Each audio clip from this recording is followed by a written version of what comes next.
Did you know that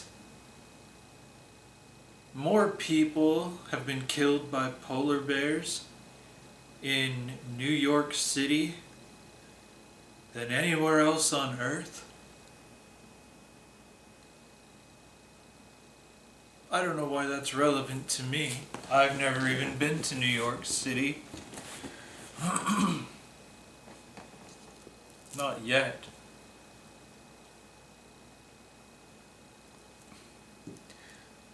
It looks gross, but I mean, always say yet. You never know where life's gonna take you. Um, yeah, so it's dark. I've been fighting a headache all day. So, I don't know. I'm just gonna keep it dark. There's some lights right there. Um, hmm. Let's see what to talk about. I'm just really tired. But I can't sleep. Like at all. The last 2 times I've gone to bed in the last 2 days, I barely fell asleep before I woke up. And that was it. Just could not sleep, tossed and turned. Um, like the temperature can't make up its mind here in Dallas. It's December 1st. Nope, it's December 2nd. 12:47 a.m. Anti-meridian. Um,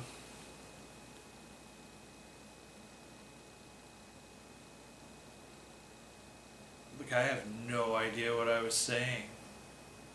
Right, I'm tired. So, it's all good. It's all good. I've got on my super comfy clothes. At some point, I will sleep. This happens sometimes when I've got a lot on my mind. Like, just a lot going on. I have a lot of energy going through my brain. Just firing off ideas. I'm near the end of the longest novel I have yet written. That's pretty exciting. I mean, that's one thing. I've got this mad scheme to post 23 YouTube videos this month. Just for the heck of it. Just for the challenge.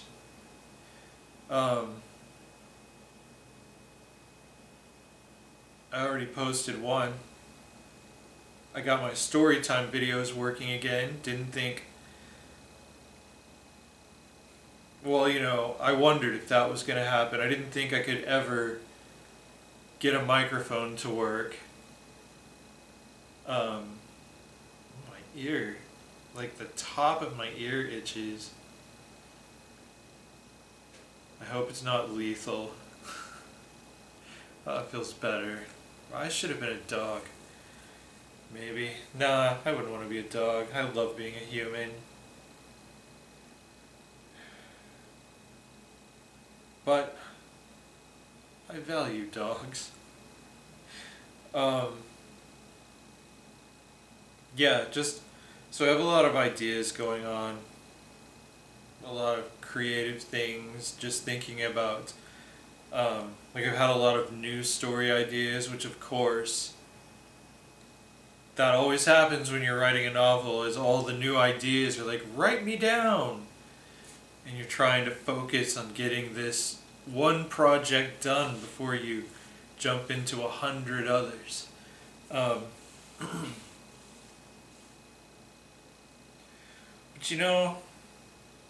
it's been a rough year, but I'm glad I'm where I'm at. I'm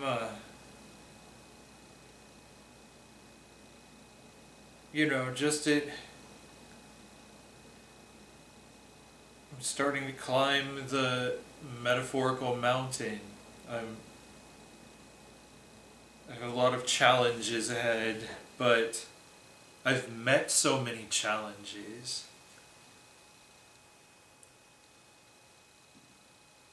In my life. Like, nothing holds a human back so much as our own limiting beliefs. Like, the belief that we cannot do a thing. And this belief has never been tested. If you have a limiting belief, it's just something that at some point, for some reason, you decided was true. And it starts with a phrase like, I can't, or I could never. I would never be able to. Those are the beginnings of limiting beliefs.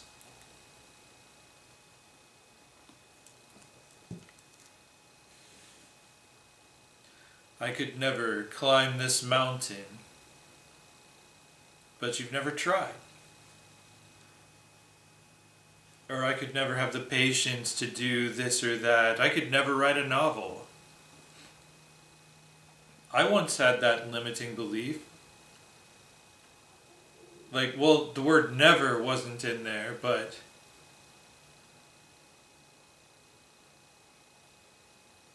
I guess, well, maybe that was, no. Yeah, but the thing is, when I actually experienced that belief, because it's not like I thought about it as a child. I wonder if I could be a novelist someday. No. That was not my fantasy. Not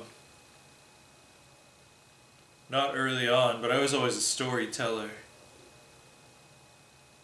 I just never made the connection with creative prose writing and fun with vocabulary words until I was like 15. Before that, I think most everything else I wrote was like a little cartoon. And I wrote a lot of them as a child.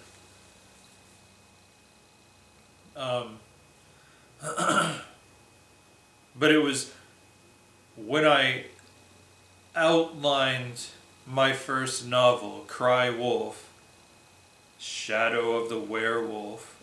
I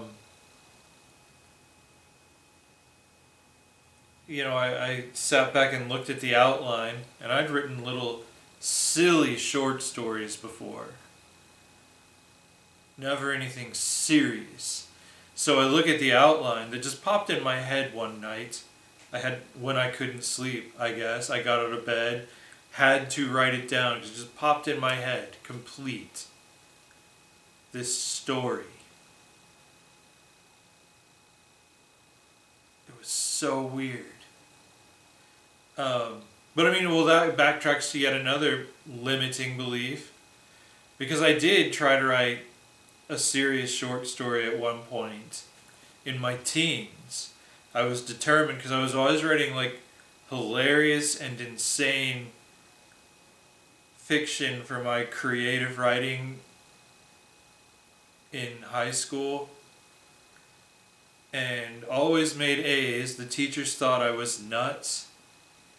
They were always like, why are all your stories about a pickle and a mushroom in the land of stupid? And I'm like, I don't know. And they're like, paging Dr. Freud. But yeah, so I was going to surprise my teachers one day, or one week, for my creative writing assignment. I was going to write a serious horror story. And I was going to write something about a werewolf. And I was going to make it actually somehow terrifying, because werewolves just didn't terrify me. And I thought that was a shame. Like I thought werewolves should be terrifying. And so I tried and I tried and I tried so hard to force a story into my head that would make me scared of werewolves and make my teachers scared of werewolves. But I couldn't. I just couldn't. And I just didn't have the energy to write serious fiction. I mean, that was my limiting belief, and it prevented me from doing it. I think if I had just started writing words and, gone into that trance, my subconscious probably would have just kicked in. It's kind of like you're between awake and dreams when you're writing fiction. You're in a trance. At least that's my experience. I go into a trance in which I am just barely aware of the outside world. But yeah, so I had that limiting belief, and I just wrote another insane story about a pickle and a mushroom in the land of stupid that used all of the required vocabulary words for that week. Like, I got an A one week because I wrote just a short story I felt like writing, and to get the required use all of your vocabulary words, I had a character who was insane. And so at one point he just says all of the vocabulary words to another character in an insane, incoherent manner. I used all the vocabulary words creatively in my creative writing. I fully expected an F. I just could not help myself. But I got 100, so it's good to have teachers like that who reward thought, who reward creativity and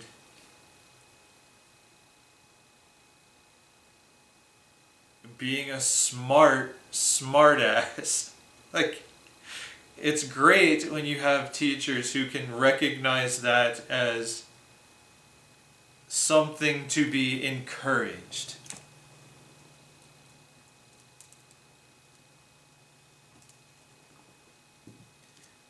I mean, that's probably a big part of why I am a novelist today, is because I was allowed to write whatever I wanted in my creative writing class, as long as I used the vocabulary words. And that was the only time I ever pulled that stunt. But I was so proud of myself for not only doing it, but for getting away with it. But yeah, so I was always disappointed, though, that I couldn't come up with a serious horror story to just take my teachers off guard. But then one night, well after high school, I was trying to go to sleep, and suddenly, like, I hadn't thought about that werewolf story in years. Well, but it was always kind of in the back of my head that that's something I couldn't do. a limiting belief. So I never was working consciously on a werewolf story. But yeah, just lying there trying to go to sleep, bam. There is a complete story in my head. Complete. Just like that. There was no thinking, oh, what if it started like this? And then what if it went here? And what if there's this character or that character? It was just bam. Here you go. What are you going to do with this? So I wonder, like, it's one of those crazy things where you wonder, like, was this a message from an external source? Was that my idea? Or did some external consciousness want to see what I would do with that idea? Or, I mean, in either one of these scenarios is amazing to me. Equally amazing, I think. Because the other option there to explain a fully formed story just popping into my head in an instant when I was trying to go to sleep is that all of those years that I was disappointed in myself because I could not come up with a frightening and serious werewolf story, my subconscious was like, challenge accepted. And then when it was done, it was like, here you go. I know you're about to go to sleep, but here you go. What are you going to do with this? Thought you said you couldn't come up with a werewolf story. Jerk, don't insult me. I am your mind. Clearly broken since we're having a conversation as though we're two separate people. I am your broken mind. Stop neglecting me. Stop underestimating me. Here is your werewolf story. And so yeah, I jumped up out of bed, had to write it down. Was just possessed with this story. And there I am, disproving my limiting belief. Because here's a story. It's in outline form. It's just kind of major plot points and characters. But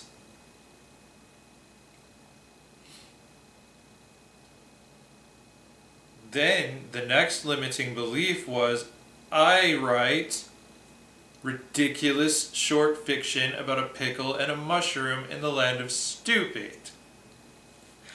I can't write this. But then I gave it a try. And the whole time I'm writing that novel, I'm thinking, you are stupid. What makes you think you can write a novel, Mr. Land of Stupid? But,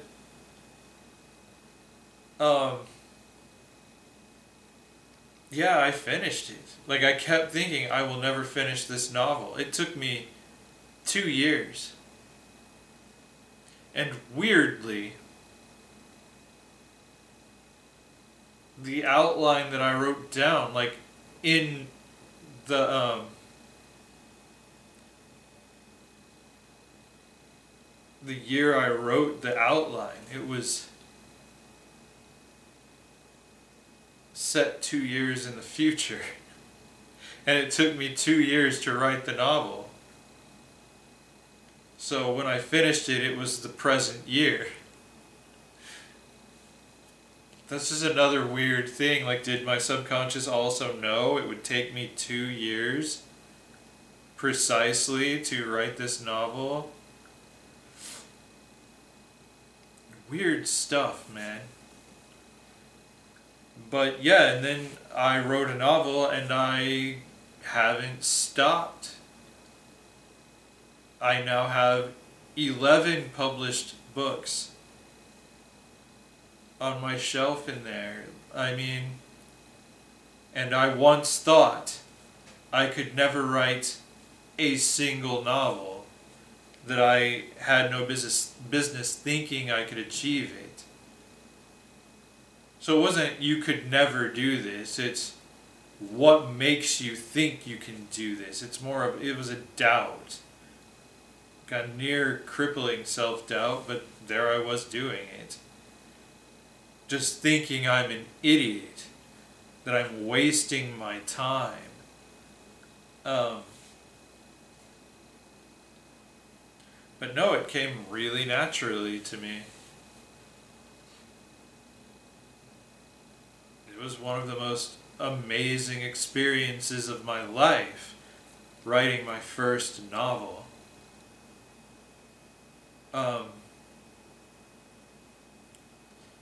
Yeah, and then limiting belief that, you know, when I started working with teenagers running a youth program, like, I didn't think I could do that, but someone had to do it because they were about to shut down. I had just started volunteering with this youth program. Like, it was my first or second week, I think. And the temporary youth leader quit. And all the volunteers were like, well, we just have to shut the program down until they hire a new youth director. And I was like, you can't shut the program down. You'll kill it. They'll find somewhere else to go, and they won't come back. The program will die. And then they're like, well, nobody's willing to do this for, you know, no pay. No one's willing to volunteer until they hire a new youth director. And I'm thinking, no one consulted me on that. You can't shut down the youth program. So then I just said, I'll do it.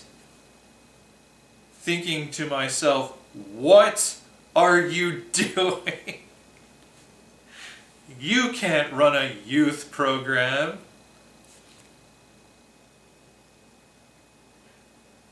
But I was handed the keys that night. In October of 2005. Or September. It was around there. Definitely one of those 2 months, because the first big event I led was a camping trip in October. And just all the while, I'm still thinking, what are you doing? You have no business here. Like, I had an amazing youth minister when I was a teenager. And I'm thinking, I'm not him. What am I? Who do I think I am? I could never be as good as Walt at this. I'm just a hack. I'm just doing this because, you know, the youth program I was in was so important to me when I was a teenager. It had so much to do with who I grew up to be. So I didn't want these kids to lose that. That was the only reason I was doing it. It wasn't because I thought that I could be Walt. So I just felt like a fraud for, I don't know, not very long, because eventually it became clear to me that not only can I do this, here I am doing it well.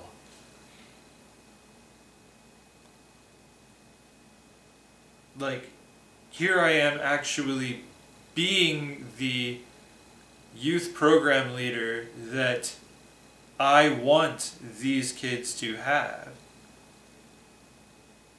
I had to break through a lot of limiting beliefs to get into that job, to actually get the position. I had to be so politically savvy to get that job because they didn't want to hire me. Even though the kids loved me, the families had already accepted me.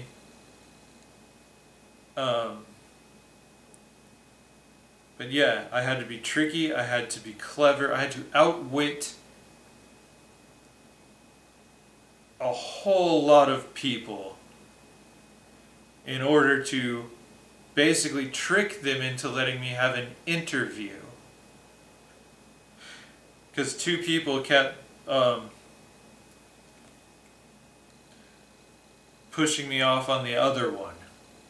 Oh, well, because, they'd met about me and my throwing my hat in the ring for the job, my application, and they had already decided not to hire me for many. I can't go into that, or I have a whole video on that.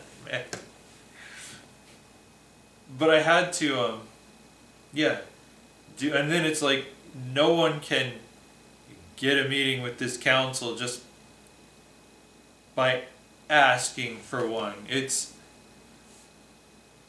So there I was doing what I thought was impossible. Then I'm sitting in there with them after tricking these two people into the same room so they couldn't say, oh, he's the one who has to make that decision. It's him. It's like, well, you're both here. Looks like you both have to stop making excuses. So then there I am sitting in the meeting with the council that does the hiring and the firing. And then there I was with the official position. Like all of these things, I thought, you could never pull this off. And I did it for 8 years.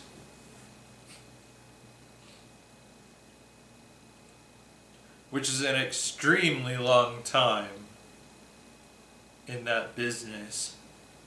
And I wasn't burnt out.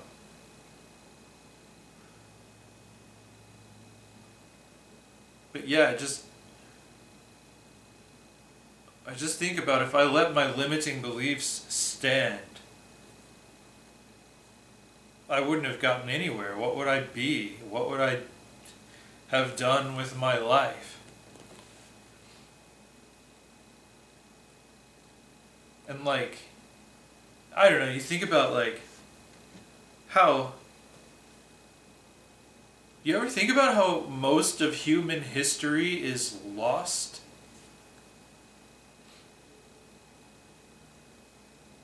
That's so weird. But, because I mean, yes, our history, recorded history, goes back thousands of years. But there's so much about even the historical era that we do not know, that we're trying to learn about ancient civilizations that were within history. Like, we want to learn more about their culture and how they live their lives. So even within history, so much is lost. But then, the time of humans on Earth before history goes back many more thousands of years than what we have recorded. Most of the human story is unknown. Can you imagine? Like, we don't have the stories of who the first people were to challenge a limiting belief. And everything had to be something that hadn't been done at some point.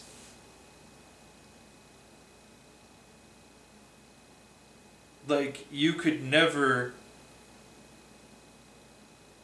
put all that wood in a position that you can float across the river.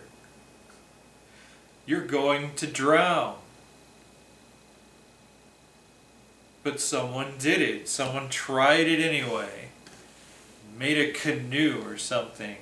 I'm sure the first would be rafts. You could never tie all these logs together so that we can all... Like, there's no way to get across the river. The first person to try to tame a wolf or to hunt, like to fashion a spear and hunt prey animals the way that other predators did. It's just, every invention is in defiance of our limiting beliefs. Every discovery, really, it's at least come from an origin of a challenged, limiting belief. You can't do that. If humans had been meant to fly, they'd have been born with wings, they said. And now we have airplanes and rocket ships that fly into outer space. We've been to the moon and back.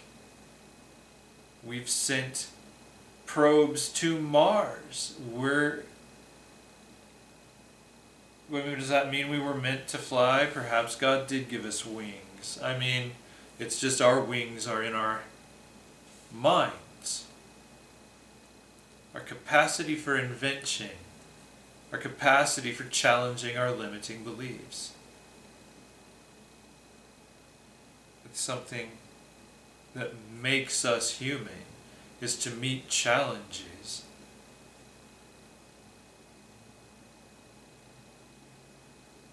Yeah, so I mean, I'm thinking about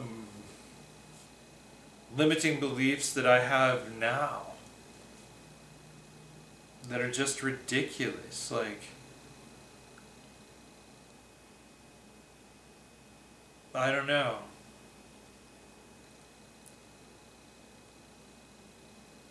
It makes me realize, like, putting it into perspective with my personal backstory and the backstory of humanity as a species, it makes me want to attack those limiting beliefs as I see them. Like, oh, who am I to say that I can't do that? Or that I could never? Or that I wouldn't be able to?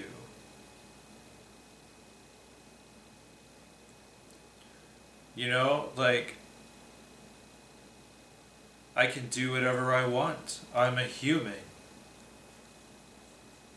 That's sort of our thing. We can do whatever we want.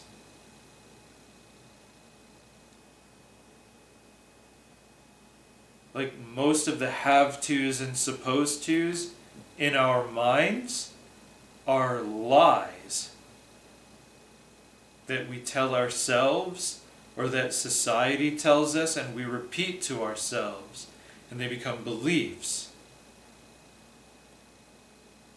I mean, just, it's absurd. Like, all of these things, like, even like gender norms. It's ridiculous to even treat those like there's some sort of cosmic law. It's ridiculous. Like, because they change. They have changed so much throughout history. I mean, back in toga times, there was little difference between what the men wore and what the women wore.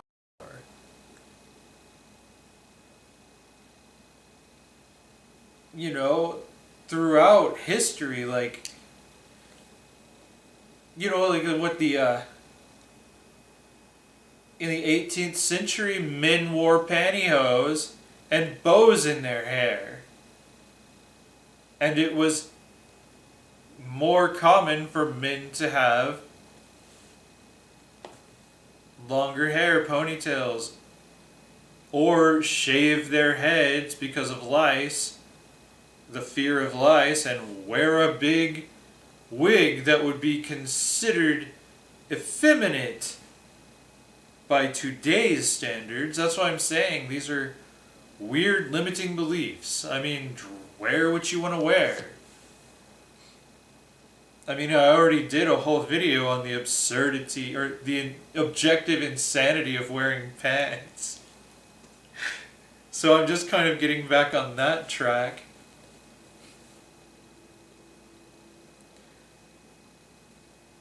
It's just all these things that aren't really real. Like money. If everyone in the world decided to stop playing that game, money would instantly have no value. It would just be a piece of paper.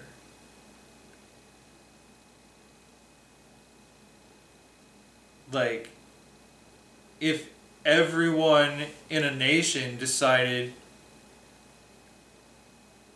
they don't want to pay taxes anymore, like if the entire country boycotted taxes, I mean, this country, the U.S. military is, you know, there's not a military that stands up, but next to them on the global stage at this point in history, but they're not going to go, what are they going to do? Like, they're not going to go to war with their whole country. Like, if we just all stop paying taxes,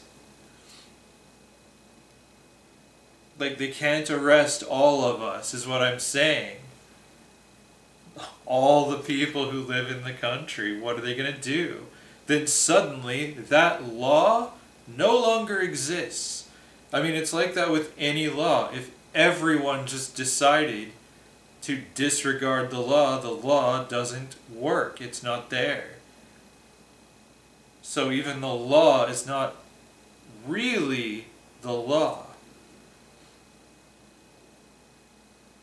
It's a game that everybody's agreed to play. But most of us don't realize that we're agreeing to play it, and that it is a game. It is a big stupid game. I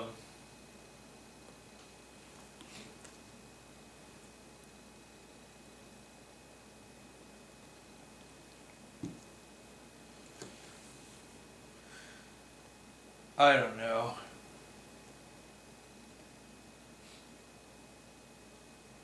And like, limiting beliefs can be projected as well. Like, you don't believe that person could ever do this or that, so you never give them the chance to do it.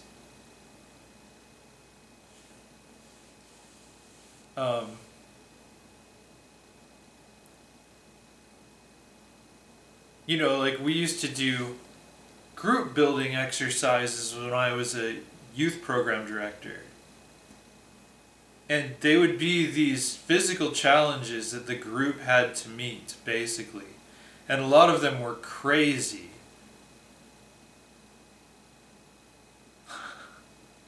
Like, I did this one thing with mouse traps. but nobody got hurt. But that's the thing, like you set a challenge and make it look imposing. And you make it look imposing because it is imposing. It's a challenge. But you give the teenagers your confidence that they can meet the challenge as a group, and they do without fail. Creatively.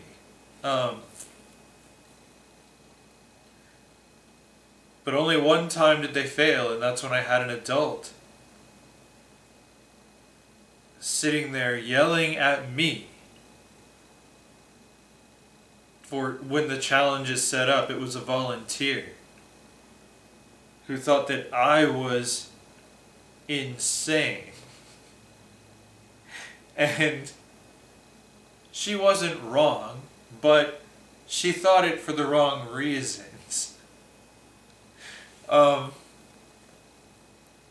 So yeah, she's yelling at me that they can't do this. This is ridiculous. This is impossible. Why are you trying to make them do this? They're going to get hurt. All of this stuff. And that's the only time the kids did not meet the challenge. They failed. Because they were hearing a very loud adult tell them they would fail. So the limiting belief was projected and it was contagious. But after that episode, it didn't repeat. And the kids met every challenge thereafter, including that one.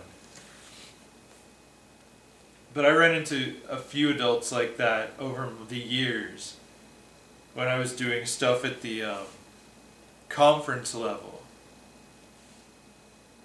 There was this trust fall exercise that I would lead that I picked up from Walt, who did it when I was a teenager. It's Trust Village. And there are all these like exercises like you cannot speak. You have to communicate non-verbally. It's so great. And like you have all these trust challenges and you do like little pass each other around in a circle kind of thing, like this. And then like it gets to trust falls, which if I'd never seen such a thing, I'm sure I would be nervous as well. But I would lead this thing, this Trust Village thing, and no one ever got injured. Ever. In Trust Village. You know, everyone took it seriously because you create that atmosphere when you're leading it. It's very serious and calm and respectful. And so like first trust fall, you're standing on the ground. You fall, everyone catches you in your group. They put you back on your feet. Second fall, you're standing on a chair and you fall and you're caught and put on your feet. Third fall, you're on a table. Fourth fall, you're on a chair on the table. Trust falling off into space. And they catch you. And it worked every time. But there was one year at a camp where some of the adults who were new to this activity were just not having it. And, I remember having to say, no one is forced to do trust falls. But if they see that you, the adult in their group, do not trust them, they will fail. That is the only thing that could possibly make this dangerous, is an element of distrust in Trust Village. But those adults were wowed by it. They tried to shut it down. They tried to stop it. They were irate about it. But we made peace, reiterated, you do not have to do this. But I hope you will. I hope you will trust the teenagers in your group to take this seriously. And that you can be a part of setting that example. And they wound up singing a totally different tune by the end of it. So I was so glad they cooperated. Because, yeah, limiting beliefs get people hurt. Like, we could never clean up the planet. Why try? All politicians are corrupt. Why vote? Doesn't make a difference. It does. It's just if enough people don't, then the people lose their power. Because it's a game. And the problem is more people are playing than not. So the people who boycott aren't actually helping when it comes to politics and such. But again, it's the people who have the power. It's just we convince ourselves we don't. Like, we convince ourselves that we aren't the leaders because we haven't ever run for office, because we've convinced ourselves that we could never run for office, that we could never win.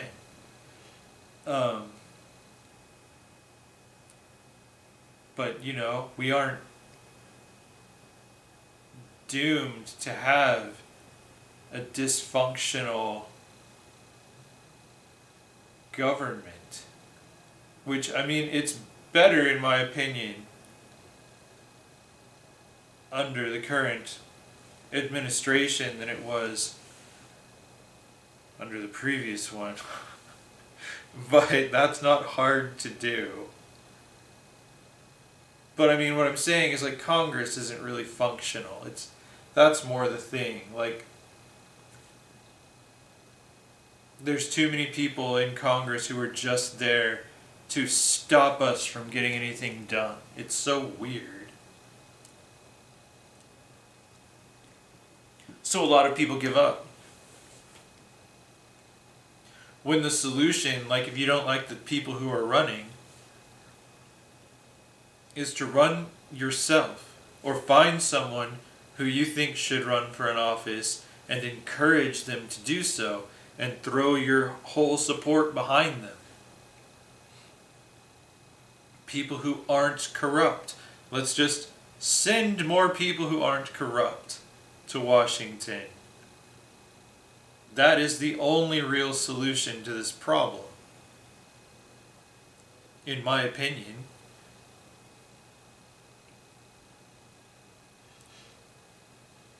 Because, you know, bloodshed isn't going to solve the division in this country. So we need to send more people who want to lead and govern and serve the people to Washington. We can do that. We are not doomed. We own this game. So, you know, it's one of those things that if everyone decided we're going to vote for new candidates, we're going to run real people, not just rich old white people all the time. We're going to run people who look like us, who live like us, who empathize with us. And there are a few senators and representatives up there who are of the people, who care about the people and who have empathy. But the majority of politicians, and I hesitate to say modern politicians, though it does seem worse than it has been, because politicians have always been politicians as long as there have been democracies. But most of them are there to make money. They're corrupt. They want power and money. And they work for corporations. They don't work for us. And those people need to be flushed. All of them. So,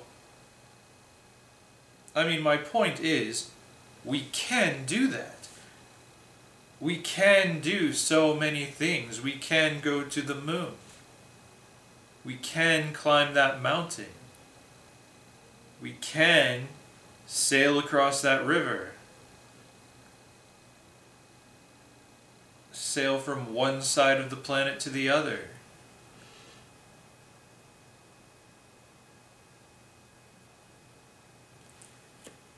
Start something new.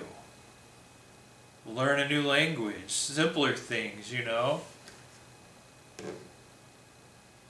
We can learn to cook. We can learn to read late in life. There is nothing we can't do. We can learn a new musical instrument. Whatever limiting belief is holding you back from living your dream, just look at that limiting belief and say, challenge accepted. That's what I'm going to do. That's what I'm going to do with mine. I'm going to write down all of my limiting beliefs, or at least think through them all, and just say, challenge accepted. Oh well. Yeah. Well, that's a good place to leave this. I think I can go to bed and, instead of counting sheep, count my limiting beliefs and accept their challenges. I'll be asleep in no time. Alright. Well, this was a comfortable video. My headache's gone too. Glad we had this talk.